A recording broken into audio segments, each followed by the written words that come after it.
So my next station was CNS, and on CNS, the patient had resting tremor. When I reached him, patient was doing like this, but it wasn't pill rolling, typical Parkinson's tremor. It was like this. Patient was moving his whole arm at rest, and he had rigidity. And although it wasn't really that pronounced, but he was rigid. And apart from that, when I did his finger nose test, it was also positive. He had pass pointing, and he had some tremor down the line as well.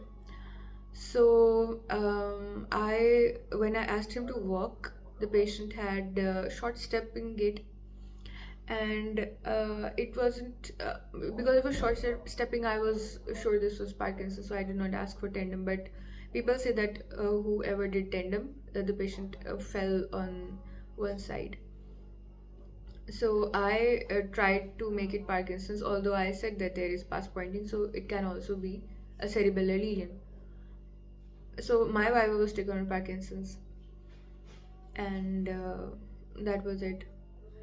Okay, in the next room, I had to counsel a patient, and this patient was wife of a patient who presented with meningoencephalitis, and his meningoencephalitis, and I had to counsel them about post-exposure prophylaxis, and because this is a droplet infection, they'll have to protect themselves when they visit their patient.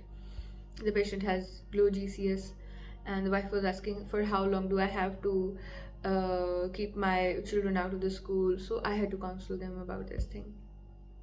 Next, I went to and also with counseling, I had this particular GIT station. It was hepatosplenomegaly with jaundice, and my viva was taken on CLD. Next station was next station was a patient with fever of 3 weeks duration, and I asked them about the relevant questions for fever, and everything was okay. There was absolutely no feature associated with it except for the fact that the patient said he had difficulty when he was lying down, and when he had difficulty on walking. He had shortness of breath on walking, and lying down relieved his shortness of breath. So when I examined that patient had a murmur of aortic stenosis, and it was radiating towards the neck as well as towards the apex of his heart. So I made it infective endocarditis, and people say this was the right answer.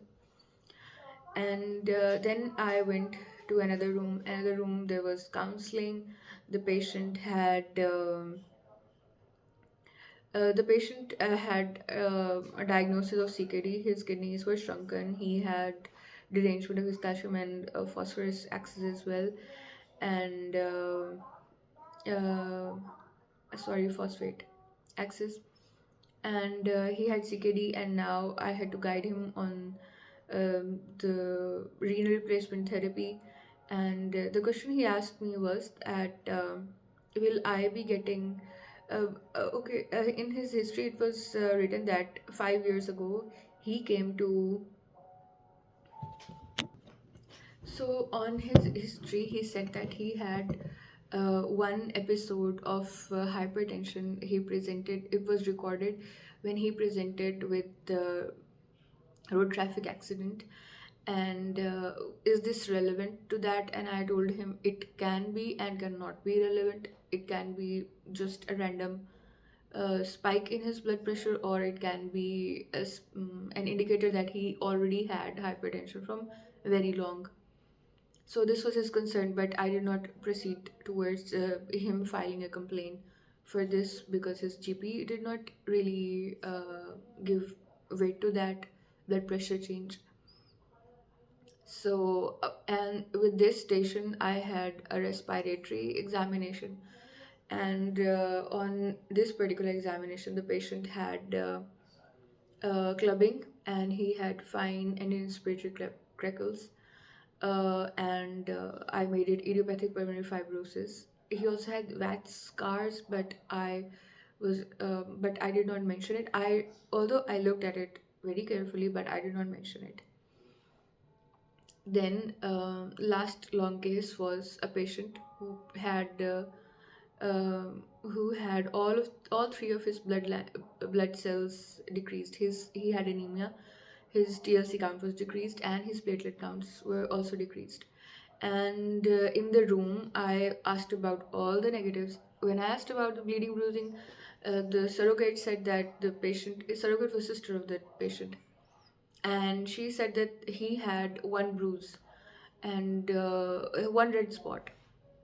And when I tried to ask her more about this, she said she doesn't know anything about it.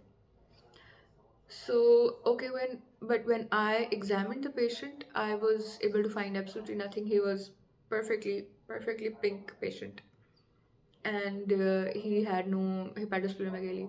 Although I did not really look for the lymph nodes, I look for gingival hyperplasia as happens in AML, but I that was it. So when I sat down and I was still very unsure about it, so I asked, "What are your concerns?" And she said, "What about my nosebleed?"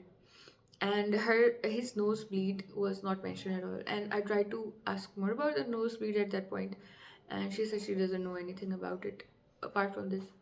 So she asked me how will this be managed, and I said it will be a supportive management, and we'll try to support with blood products, and we'll try to investigate it further, and we'll see what is the main reason that this has been happening.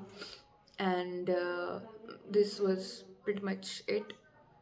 And my viva was taken on the hematology section of this particular thing, and I started recalling diseases from the hematology section one by one. And I started with acute leukemias, then chronic leukemias, in which condition the bone marrow will be depressed, and then myeloproliferative and lymphoproliferative and myelofibrosis, and then I went to sickle cell disease. Sickle cell disease, there when there is parvovirus B infection and the patient is unable to, there is bone marrow depression. So I talked about bone marrow depression a lot, but I did not really say aplastic anemia. So it was the case of aplastic anemia, and I did not say it out loud. So this was it. This was how it was done. So yeah, I just hope whatever happens happens for the best.